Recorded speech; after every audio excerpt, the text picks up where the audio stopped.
We have a guest today, very well known Grandmaster Larry Christiansen.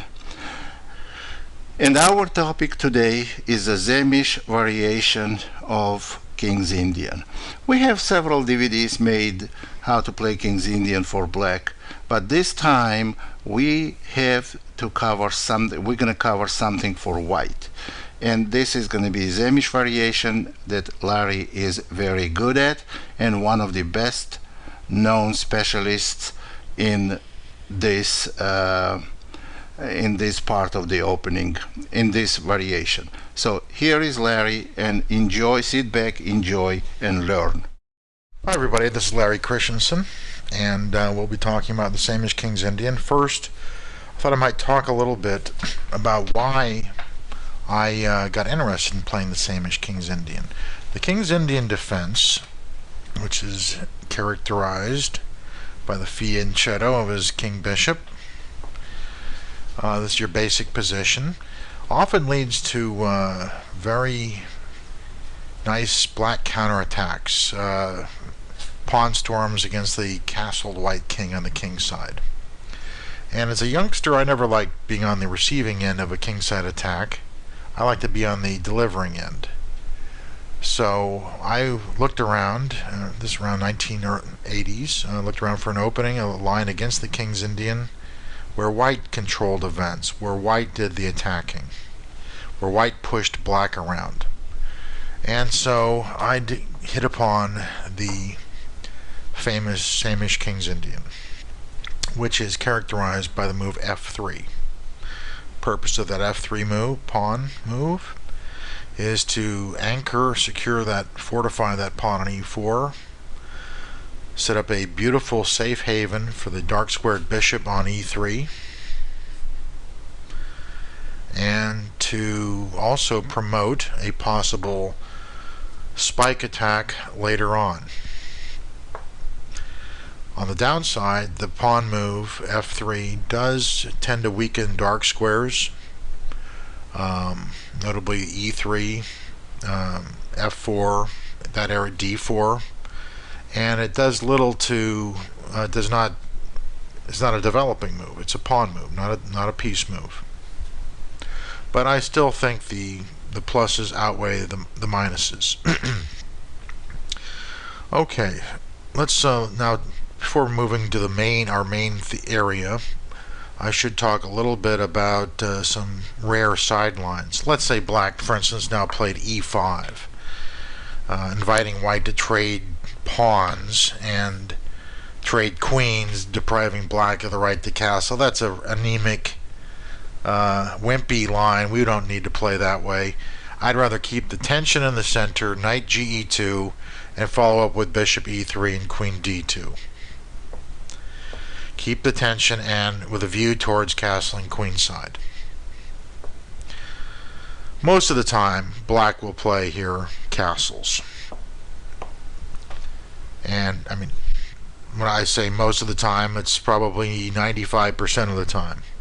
And I like now bishop E3. That's the good save, good solid attacking move. And also now white's ready to play queen D2, creating a battery of queen and bishop on that diagonal.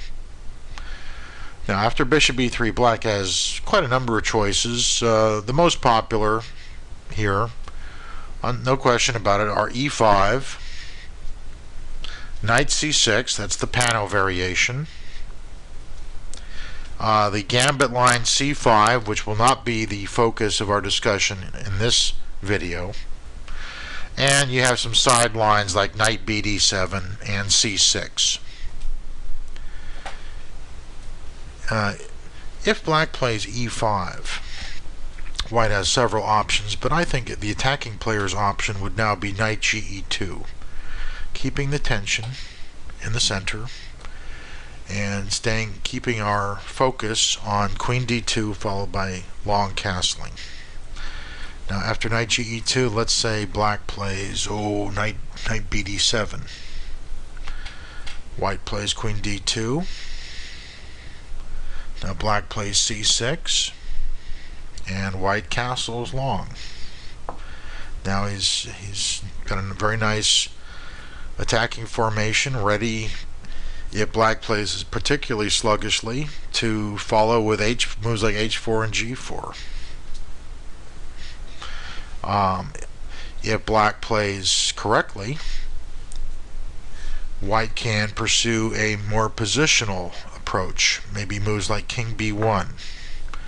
And if b5, for instance, white can play pawn takes c5, e5, pawn takes e5, and now that knight on e2 has a new square, c1, where it can maneuver to. And here white would pursue a positional strategy, applying pressure on the d file, and also black's weak squares like c5, d6. This knight on c1, for instance, very well can maneuver to b3 very effectively. So let's return to our position after bishop e3.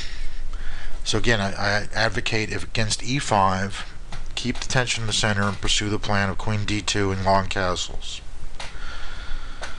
Just for the record, if you close the center, black has some very tricky lines like knight h5. This is the kind of line that we don't need to deal with, intending queen h4 check. So let's return and go back to what I consider the most critical line of the King's Indian, and that is knight c6. So now we'll talk about the knight c6 line, also known as the Panno Variation. The Panno Variation is basically designed to entice white into advancing his pawns in the center, but for instance with d5. When that happens, that's usually bad. Black plays knight e5, and sooner or later, usually sooner, white's pawn, center, will come under attack by means of c6, possibly e6.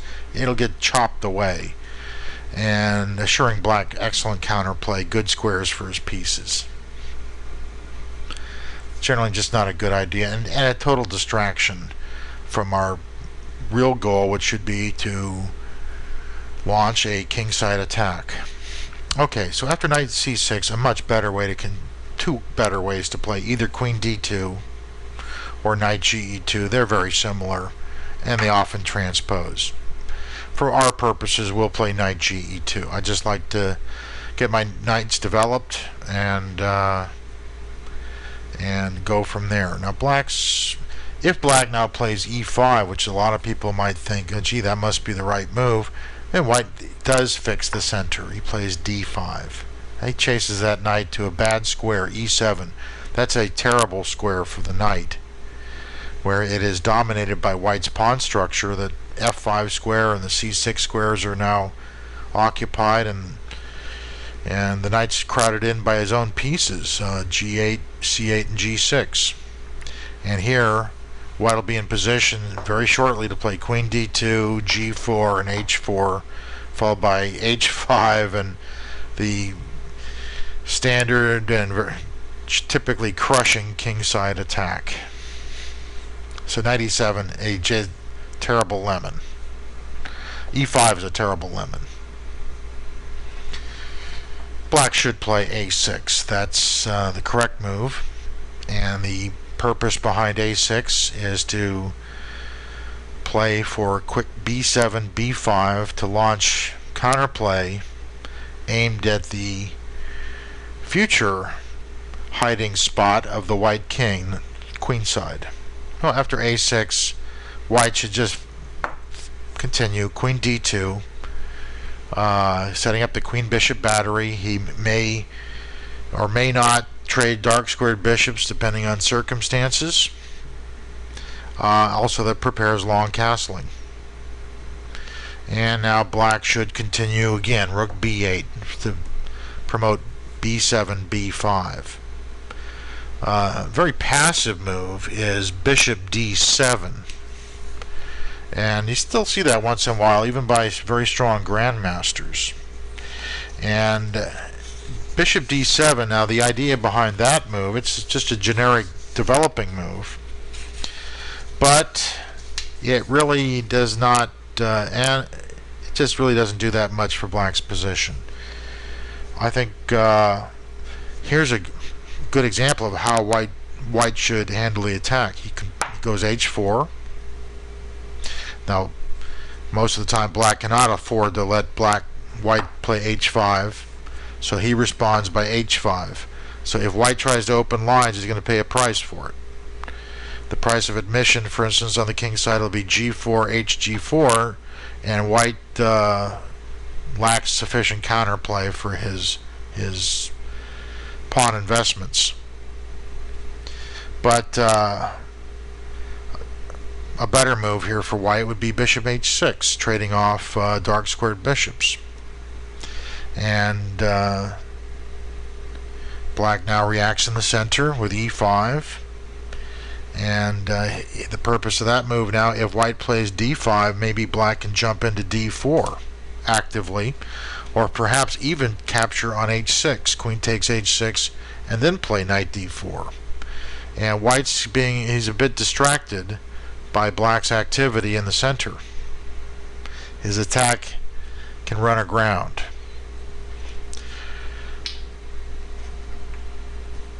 So here, better move is castles, holding everything in place and getting the rook on d1 and suddenly into action. And let's say black plays b5.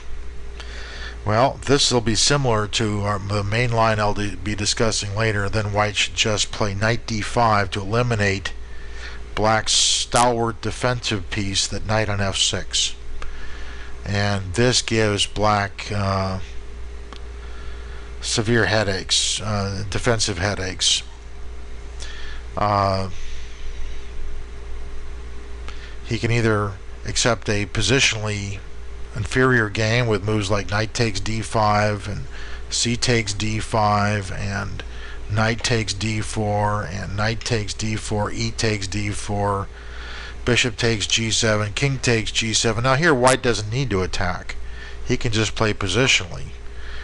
And queen takes d4 check.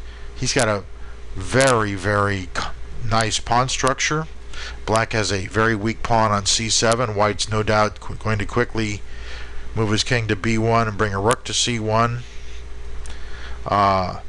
If black trades queens, his endgame is inferior because of that weak c pawn. It's all risk,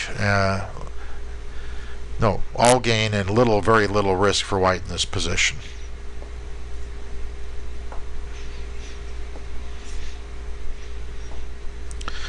So you do see bishop d7 once in a while, but it's considered too passive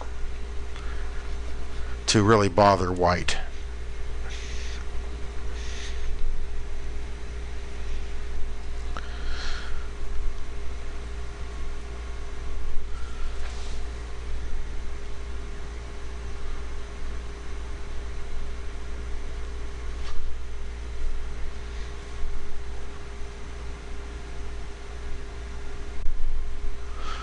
So, back to our main line, rook b8 is clearly superior to bishop d7. b7, b5 is now on the agenda for black, and that has a influence on white's center, plus it creates play for black on the queen side. There's no question about it. And this line is the subject now of much debate. And I've wrestled with this line for many, many years. Once upon a time, I liked the move knight c1. I won quite a number of games with it. But eventually, I just became dissatisfied with this move based on the answer de5, d5, and knight d4. And to make a long story short, after knight b3, c5, it's all best play, d takes c6, b takes c6, exclamation point, knight takes knight. You can't let a knight like that hang around for long. E takes d4, bishop takes d4. Now white's a pawn up, but his king is stuck in the center. Rook e8, bishop e2,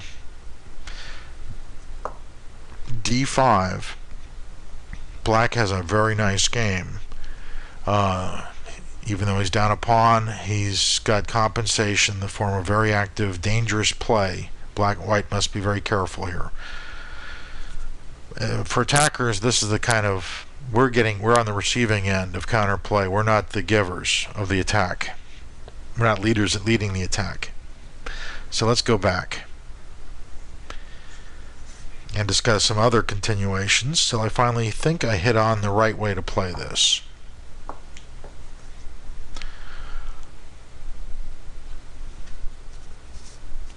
Back to our position after rook b8. Now I should also talk about I also have tried bishop h6, which is an attractive move, and trading off dark squared bishops. It's a first move you think about.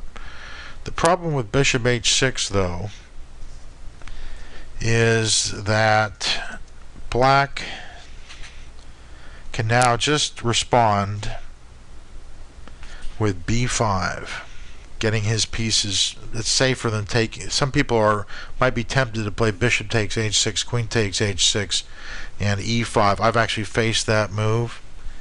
Not a good idea for a defender. Okay, so now let's give an example here. What happens if black plays something passive like bishop d7?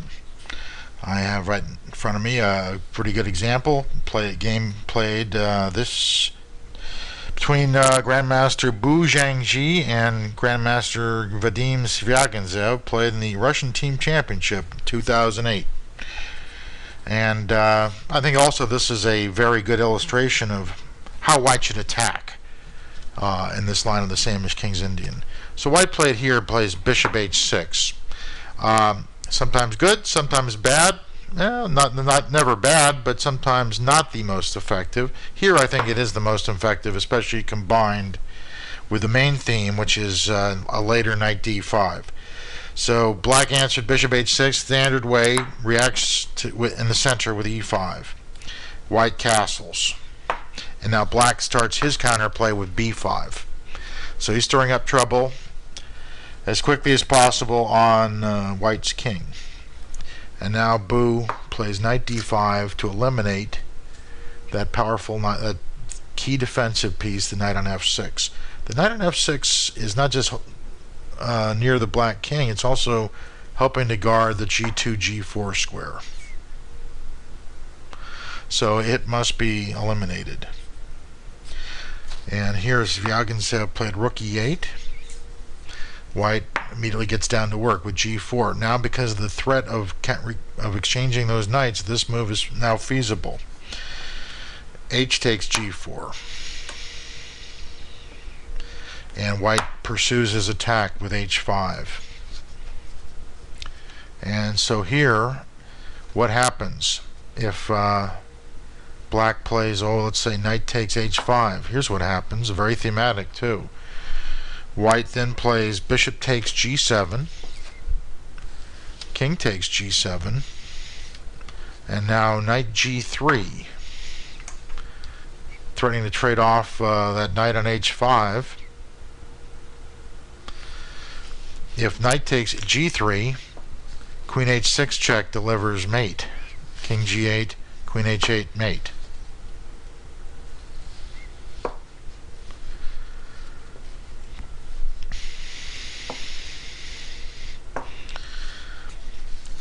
So back here, after knight g3, let's say black plays rook h8 to fortify his king position. Well, then white plays knight takes h5 check.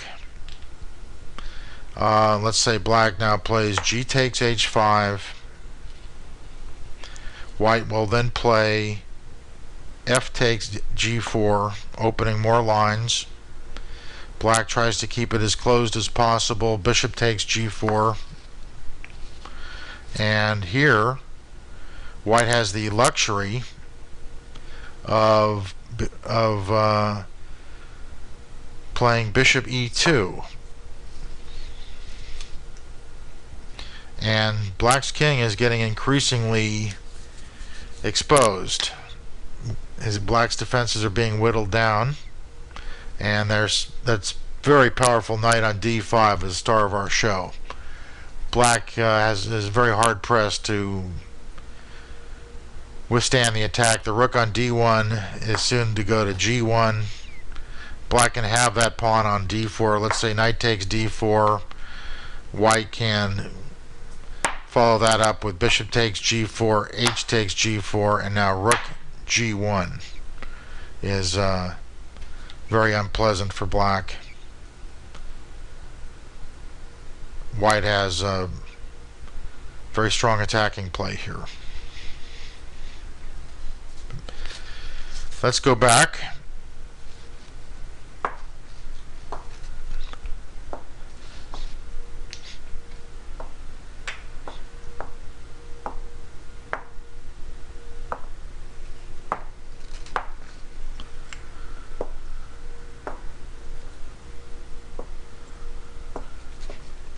And watch how the actual game progressed.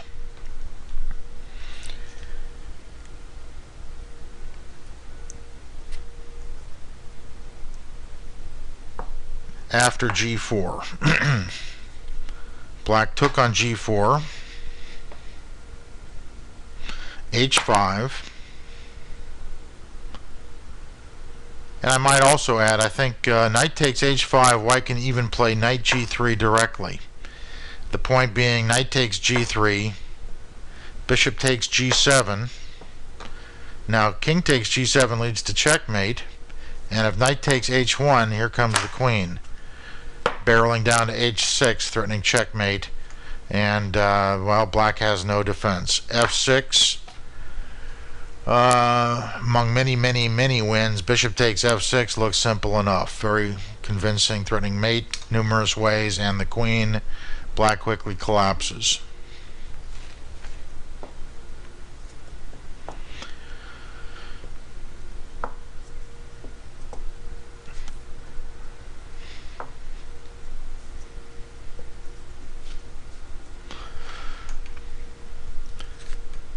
So after g4, the characteristic g4, black took on g4, h5, and black now played g takes f3. He's trying to make white pay an extremely high price for opening all these lines. White captured on g6. Doesn't hesitate to sacrifice material for the pursuit of his attack. Black countered that with f takes g6. This is if f takes g2, white can now play bishop takes g7, surrendering the rook. E takes d1 equals queen check. King takes d1, and now white's threatening mate in 2. And if he plays king takes g7, that leads to checkmate with queen h6 mate. Black really has no defense, despite his rook advantage in material.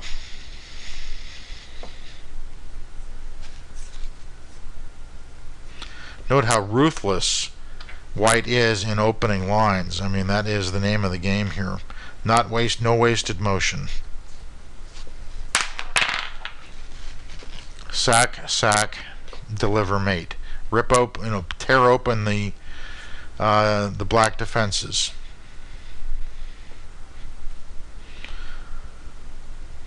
So after h takes g6, black played f takes g6. And now white conserves his knight on e2 for attacking purposes. It supports its brother on d5. Knight e2 to c3. So white has, let's take stock here, white has 5 pawns, black has 7. But he's already punched a gaping hole in black's king position. The pawn on f3 really doesn't mean much. And then knight on d5 is just dominating the position. And of course, black king is about to face the music after bishop takes g7. So here black played knight takes d4, and he was quickly swamped after bishop takes g7, king takes g7, knight takes f6, queen takes f6. So he's finally traded off the key black defensive piece. And now knight d5, attacking that queen, sending it back to f8. And white now came in with queen h6 check. Black tries to run. White stops him from running with queen g5 and threatens now rook h7 check, murderous threat. And black answered that with queen g7. And now this theme of this game is eliminating key defenders. White eliminates now the black's pride and joy on d4. Rook takes d4. E takes d4. That's black's last line of defense has been breached. And now queen f4 check. And suddenly black notices if he plays king e6, that's lead checkmate in one move. And king g8, knight f6 check is also not appealing. So in desperation, Mr. Svyagintsev played bishop f5, and now white's attack reached critical mass. E takes f5, g5, trying to keep lines closed. White plays queen g4. Now he's accessing the h5 square. That's the threat.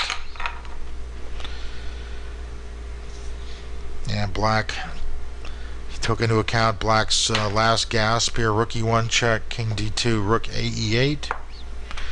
And now after queen h5 check, black recognized that there was no good defense to the upcoming f6. Now let's take a quick look, see if, for instance, king g8, white plays f6, and the queen's got nowhere to go. If it goes to f7, white delivers checkmate.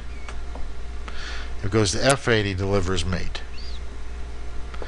And if he goes to d7, well, that's not much of a help either. f7 check, queen takes f7, and mate anyway.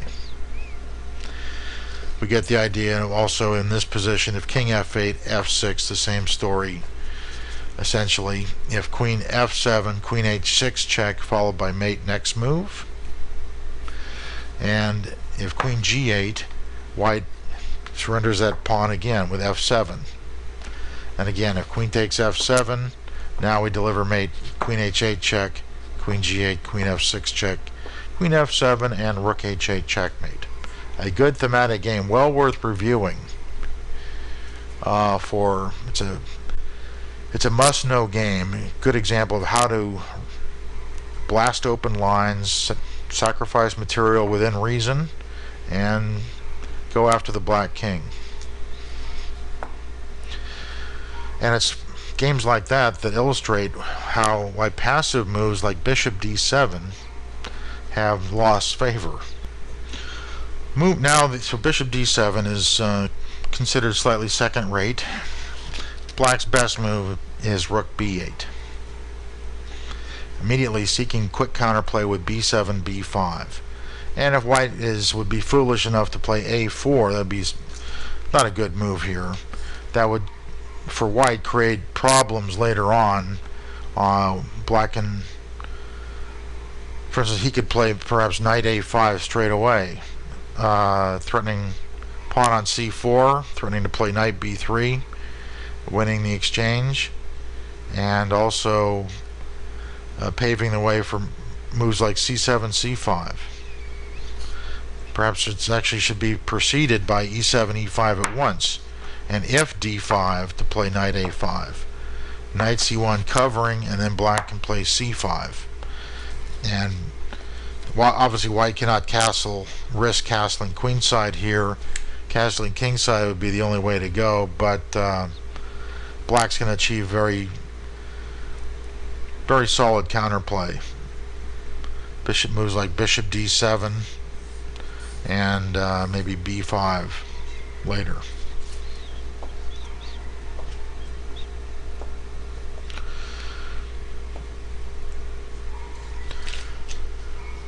So a4 is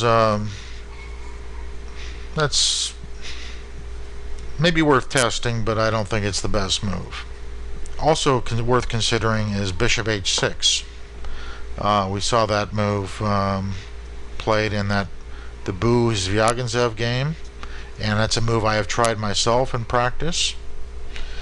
I had a game of Once Upon a Time back in Germany, 1994, against international master Stefan Reschke, where my opponent played bishop takes h6, queen takes h6, e5, reacting in the center, but also he's brought the white queen within proximity of black's king. I mean, probably not a good idea. And after e5, I played rook d1. Also a good move, perfectly good move would be to castle, but rook d1 kept my option of, believe it or not, castling short alive, and I figure the white king actually was safer on e1 or on the king side than it would be on the queen side, where it might meet counterplay based on b7, b5. I think this is a fairly instructive example, so let me go through this.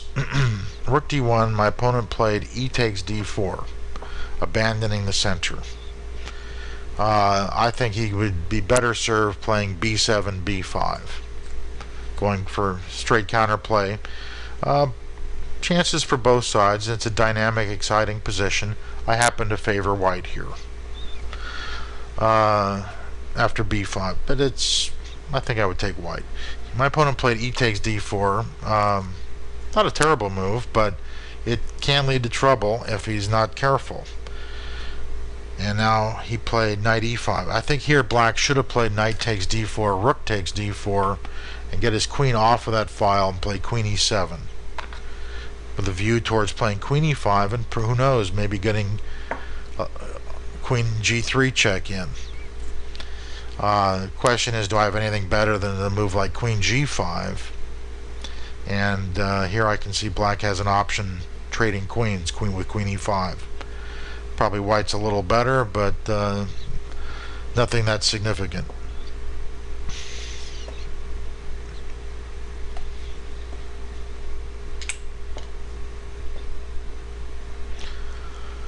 So after e5, rook d1, e takes d4, knight takes d4. Black played knight e5. And so I haven't completed on my development. I'd like to get my rooks connected. g4 is out of the question. That's too impetuous here. It's reckless and just plain bad.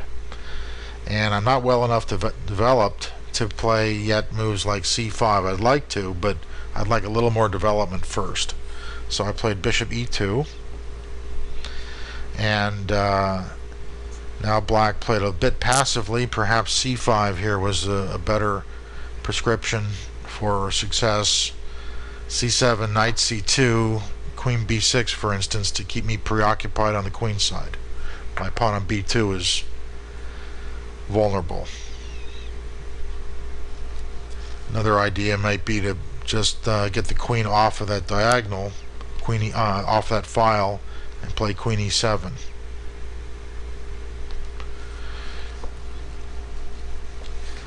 However, black played c6, and now I played queen g5, and here that's quite a good square for the queen. It ties the black queen down to the knight on f6. In some cases, my dreams of g4 can be realized. All-purpose good move. Black played bishop d7, again a bit passive. Maybe queen e7 was a better try. Bishop d7.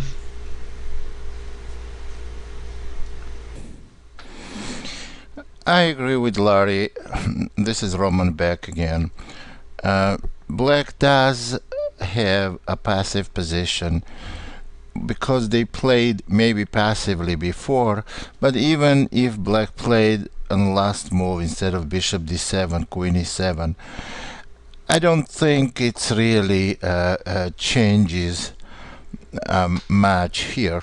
So white castle here. Actually, I present at this game. I was present and I saw a very well conducted game by Larry. Black finally made attempt to get some activity, so white played c5. Obviously a move was prepared by by white.